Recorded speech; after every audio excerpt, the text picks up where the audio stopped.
Hi there. So I bought a Proxxon GE20 Pantograph, which I hope to be able to use with templates for creating the holes for and the inlays for my guitars. And I've also bought some mouldable plastic, which I've seen used in a number of videos and which I hope to be able to use again to help create part of the templates. Now, one thing I do, and the first thing I'm going to try, is my sort of signature inlay. And what I do, because of my surname, is on all of the guitars that I make, I inlay an oak leaf. And here's one on a guitar that I made recently, a resin guitar, and you can see the oak leaf up in the top corner there. And these typically take me quite a long time to shape and inlay, and so if I can speed that process up and also make it more accurate, then that would be great, and that's what I hope to do with the Pantograph. So what I have actually already done is that I created a double size, well twice in each dimension, copy of my oak leaf. Let me bring it up so you can see that. And I've also created a template for the hole. And they're double sized because with the Pantograph you can use that to scale down from the movement of the arm to the movement of the actual Proxxon router. And there are different settings you can use, but 2:1 seems to be the simplest one. And this, they just about fit together. But I'm also going to try using this moulding plastic to create the outline template as well. And that's the first step of what I'm going to do here. So I'm just going to go and get some boiling water to put the plastic in. Here's the water. Now I haven't done this before at all. I'm just following examples I've seen on the internet. So there's some water. And let's see how much of this I'm going to put in. Okay, so this is a 500 gram tin or pot. I guess I've put about 10% of that in there. At the moment it's solidified around my tweezers, so I can't get them out. Try to get that out. And there. So this is still quite warm and very malleable.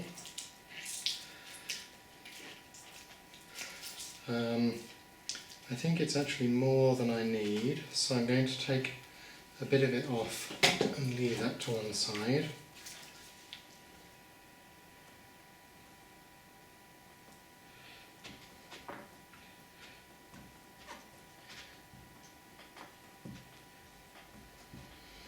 So I've pushed that all around the edges and into the gaps on the sides of the oak leaf inlay.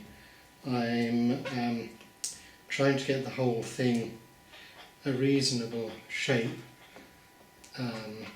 so that I can use it as an outline. It's cooling down, but it's still fairly malleable.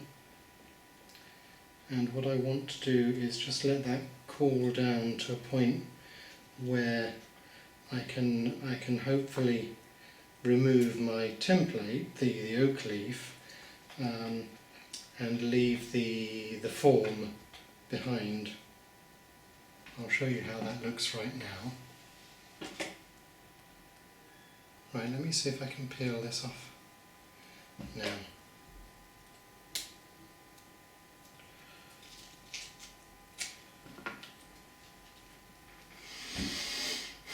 So that was a complete failure. I need to think again. So my first attempt failed utterly. I'm going to try again, but before I do that, I'm going to put some wax onto my template, and I hope that that helps me to peel off the mouldable plastic afterwards.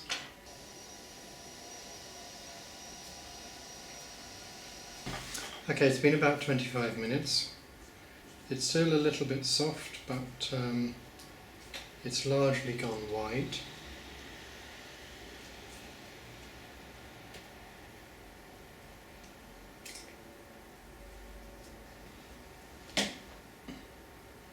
I'll let that dry completely, and then probably tomorrow I'll see what I need to do in order to get a workable template out of it. I may need to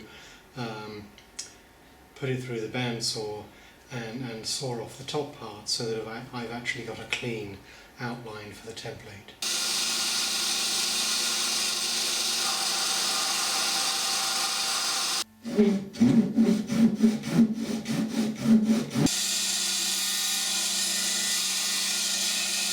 Okay, so now I'm going to try using the Pantograph with my Proxxon IBS for the first time. Now I've got my template piece here, the oak leaf that I cut out, and I have a piece of ebony on the other part of the Pantograph here. I don't have, unfortunately, the clamps for this. You have to buy those separately, so I've used the masking tape and super glue to fix them onto here, and we'll see. So I've put a bit in the Proxxon which is about 2.5mm, and then for the hole I plan to use a slightly larger bit to try and give that a little bit of play for the actual inlay to go in.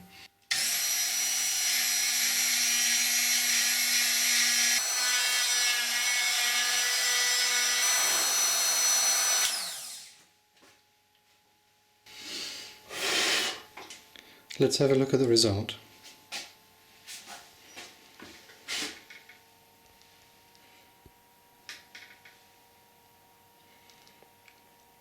That's pretty good, and certainly quicker and easier than doing it by hand.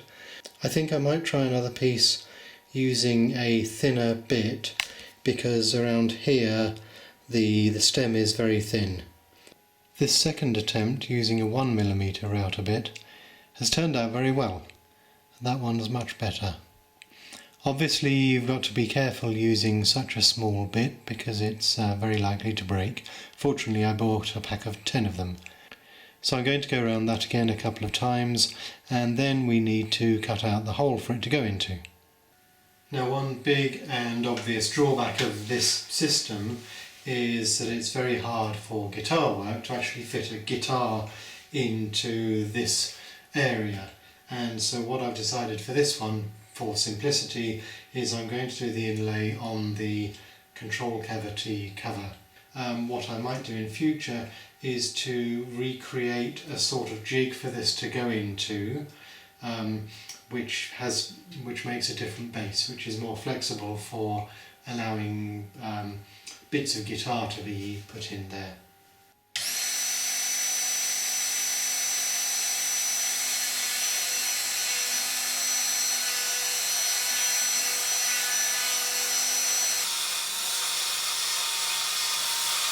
The first attempt, that doesn't fit in there.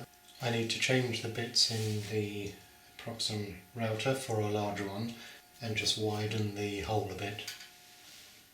So after using a larger bit, I went up actually twice, from 1mm to 1.4 and then 1.6, and then I actually had to do a little bit of manual adjustment, which was actually quite easy using the Pantograph because you've got very fine control over it using the knob as the handle. So that was also a positive aspect. The inlay now fits in, and so I can glue it in place. So what's my conclusion? Well, I think it is a useful tool. I think it will prove its worth, but it does require quite a lot of preparation, and you have to know what you're doing with it, which I don't yet, and prepare in particular good templates. And then I think once you know what you're doing, it'll take a few times to really get into the swing of things. I think this will prove to be a useful tool. This sort of plastic cast template didn't work very well. largely because I didn't have flat surfaces that I could use to put it onto the board here, and it's not a very good substance really for that. So I think that you need to spend the time to create good quality templates. Possibly if I did this again, knowing what I know now, I might be able to do a better job, because the big problem with this substance, the plastic stuff, is that as soon as you try to cut it afterwards, you generate heat and then it melts and it gums up whatever you're cutting it with, and it just doesn't work. You can't easily make a clean flat surface from it afterwards. So I think it's really better to invest the time in doing proper wooden templates like I have for the leaf. I do have my other wooden template that I made, which I didn't use because it's not an exact match. I thought I would try this one first, but next time I will try using the wooden outline and just try to make sure that this is as close as possible to the actual leaf outline. So there you go. I would say a positive result. I hope that was interesting, and see you again. Bye bye.